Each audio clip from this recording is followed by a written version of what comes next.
Salut, salut! Dans cette capsule, on va voir comment est-ce qu'on pourrait se mettre à interagir avec certains des objets dans une scène où il y a un array d'objets. Et on va donc poursuivre dans notre petit exemple du ciel étoilé, mais on va ajouter cette fois-ci l'interactivité en créant des étoiles filantes. Donc, on avait ici notre code avec un exemple d'étoiles. On avait créé un array d'étoiles, 10 000 étoiles dans le ciel étoilé qui bouge, qui oscille en même temps. Je vais changer un peu ça ici. Je trouve que c'est un peu intense, là, hein. Je vais juste les mettre un peu moins grosses. Ce que je vais faire, c'est que maintenant, je vais faire que quand la souris se déplace sur les étoiles, quand on va venir en collision avec une des étoiles, ben, elles vont se mettre à se déplacer. Donc, comment est-ce que je peux faire ça? C'est la même chose. Vous pouvez retourner dans les vidéos sur les collisions, les mouvements et tout ça. Ce que j'ai fait avec un objet, je peux le faire avec 10 000 objets. La seule différence, c'est qu'ils sont maintenant tous dans un array et que je peux les contrôler. Donc, par exemple, je pourrais me faire une fonction move. Puis ce que je vais faire ici, c'est que je vais dire, ben, par exemple, x plus égale 5 quand je bouge, x plus égale 5 quand je bouge. Puis je vais quand même vérifier si mon x est plus grand que width. Je veux resetter à 0 et si mon y est plus grand que height, ben, je vais dire y égale 0. C'est juste une façon de s'assurer que les étoiles vont recommencer, vont quand même toujours rester dans la scène.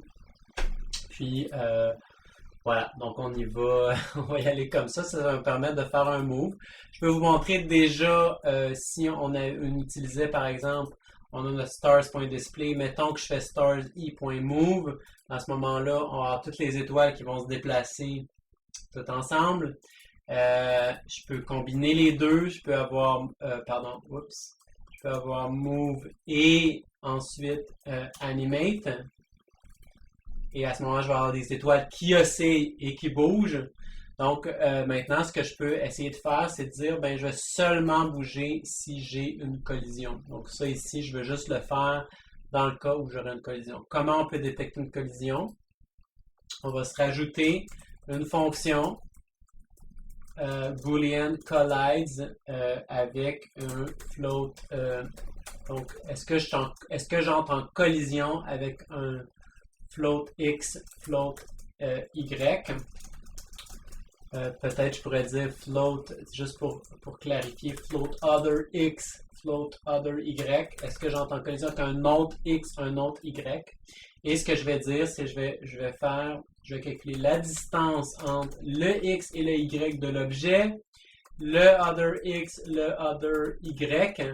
Et si cette distance-là est inférieure à soit on pourrait dire la taille ou le max size, par exemple, divisé par 2. OK. Si la distance est inférieure à ça, ben à ce moment-là, je vais dire oui, je collide en ce moment.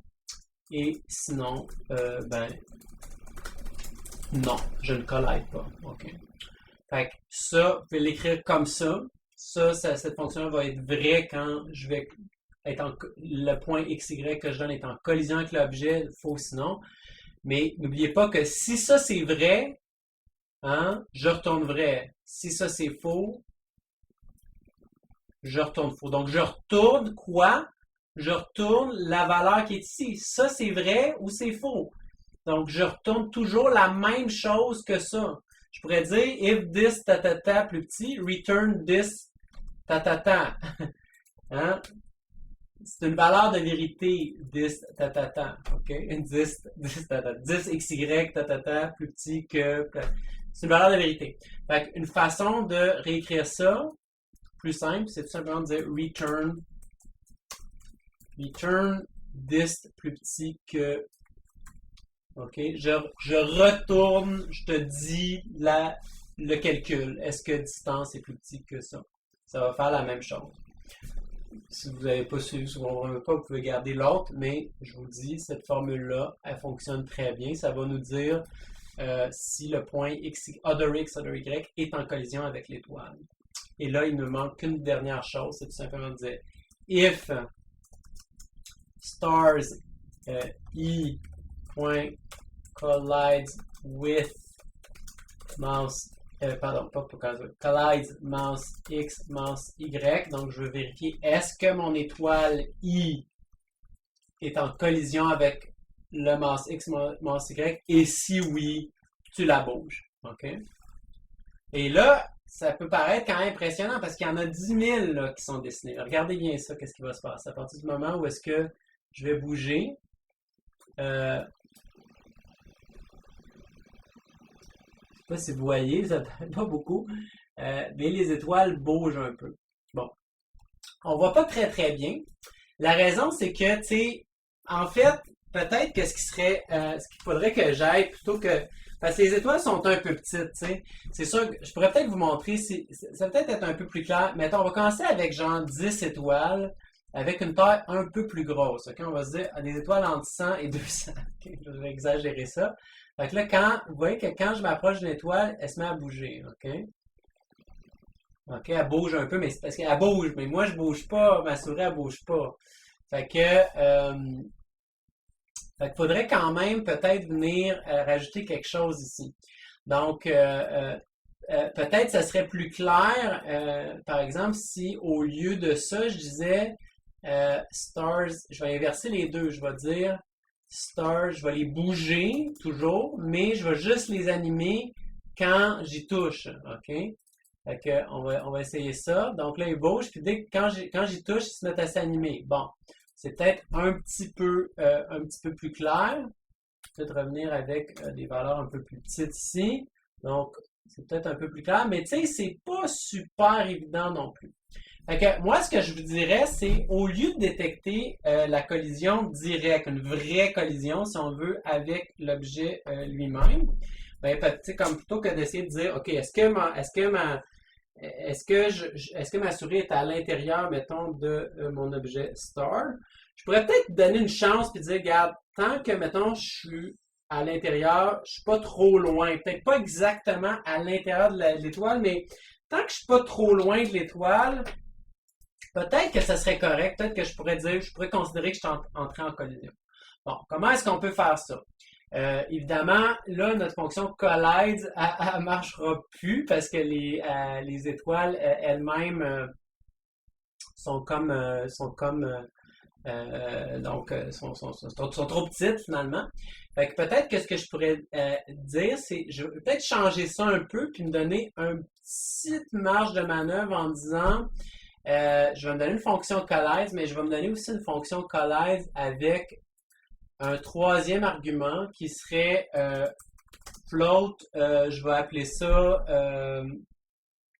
range. Okay? Je vais me donner un genre de halo autour de chacun. Puis, au lieu de comparer avec max 16 par 2, je vais dire range. Okay? Fait que je vais me donner une autre option de dire, OK, garde, oublie la taille de l'étoile, tant que je suis à telle distance, c'est correct, réagis. Fait qu'à ce moment-là, je vais dire collide, mais je vais me rajouter une affaire, puis je vais en mettre, on va commencer par, mettons, 200. Okay? Donc, tant que je vais être à peut-être 150. Tant que je vais être à 150 de distance de n'importe quelle étoile, le collide, cette fonction-là, collide, elle va réagir, elle va dire oui, et là, je vais, à ce moment-là, réagir. Fait que vous voyez que là, d'un coup, vous le voyez un peu mon range de 150. D'un coup, j'ai une influence sur un paquet d'étoiles tout en même temps. OK? OK? Fait que, puis, bon, on peut voir si on varie ça. Si je diminue, ben, ça va être un petit peu moins. Non, c'est pas pire quand même, ça me permet de tracer toutes sortes d'affaires. Et vous comprenez qu'en ce moment, j'influence plusieurs. Là. Il y en a 10 000 étoiles. Ça paraît pas, là, mais dans cette scène-là, il y a 10 000 étoiles. OK? Et je suis tout en train de les influencer en même temps. J'en influence des groupes en même temps. Tant que je suis autour, ils se mettent à être animés. Mais c'est sûr que c'est un peu confus parce qu'ils bougent en même temps, fait que ça fait un peu spécial, mais je trouve que c'est quand même pas pire. Mais mettons qu'on fait l'inverse, on dit on va tous les animer, mais on va juste les bouger quand j'y touche. Essayons de voir qu'est-ce que ça donne. Là, ils bougent tous, ils sont animés. Ah, quand je m'approche, ils bougent. C'est quand même pas pire. Fait que, voilà. Donc, je vous laisse regarder ça. Faites un petit. Vous pouvez faire un rewind, regarder ça à moitié de la vitesse peut-être. Puis juste essayer de voir sur chacune des étapes que j'ai faites. Mais l'idée, c'est que ce que je voulais vous montrer, c'est que on peut, dans le fond, appliquer des fonctions sur un large ensemble d'objets grâce aux arrays d'objets. Et les mêmes éléments, les mêmes actions qu'on aurait normalement appliquées sur un objet, comme par exemple détecter une collision sur un objet et réagir à un objet, ben en combinant les book4 avec les arrays d'objets, ben on peut les appliquer sur un ensemble d'objets. Puis vous pourriez même imaginer d'avoir détecté collision en deux étoiles. Là, il faudrait comparer chacune des étoiles avec chacune des autres étoiles. Petit indice, ça vous prendrait probablement une book4 imbriquée, donc de regarder pour que est-ce que telle étoile est en collision avec telle étoile. Si oui, ok, les deux bougent ou font quelque chose ou explosent. Donc, je vous laisse expérimenter avec ça et je vous dis salut, salut!